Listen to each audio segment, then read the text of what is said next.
Hey physios, welcome to our YouTube channel. இன்னைக்கு நம்மளுடைய சேனல்ல என்ன மசில் anatomy பார்க்க போறோம்னு பாத்தீங்கன்னா pronator teres. இந்த மசிலோட origin, insertion, action and pain pattern பத்தி டீடைலா பார்க்கலாம். So first is your origin. இது வந்து ரெண்டு இடத்துல இருந்து originate ஆகுது. ulnar head and humeral head ரெண்டு இருக்கு.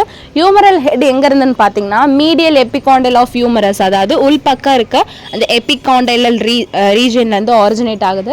ulnar head எங்க இருந்து originate ஆகுதுன்னு பாத்தீங்கன்னா medial part of coronoid process of ulnar ல இருந்து originate. ரெண்டுமே உள்பக்க சைடுல இருந்து originate ஆகுது. insert ஆகிறது எங்கன்னு பாத்தீங்கன்னா middle of lateral surface of radius.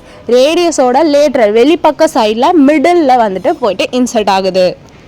இந்த வீடியோவில் பார்க்குறப்பே உங்களுக்கு தெரியும் humeral head and ulnar head ரெண்டுத்துலேருந்து ஆரிஜினேட் ஆகிட்டு இன்சர்ட் ஆகிறது வந்து பார்த்தீங்கன்னா உங்களோட ரேடியஸோட லேட்ரல் சைடில் மிடில் வந்துட்டு போயிட்டு இன்சர்ட் ஆகுது.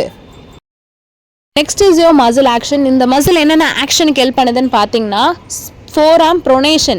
ஸோ நேம்லேருந்தே தெரியுது pronator teres. அப்போ ப்ரொனேஷனுக்கு வந்து ஹெல்ப் பண்ணுது. எல்போ ஃப்ளெக்ஷன் வந்துட்டு வீக்காக தான் வந்து பண்ணும்.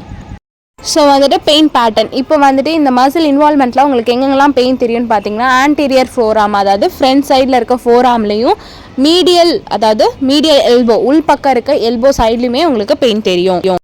Thank you so much for watching this video. If you have any doubts related to physiotherapy, drop your doubts in the comment section and subscribe our YouTube channel and follow our Insta page. See you all in the next video guys. Bye.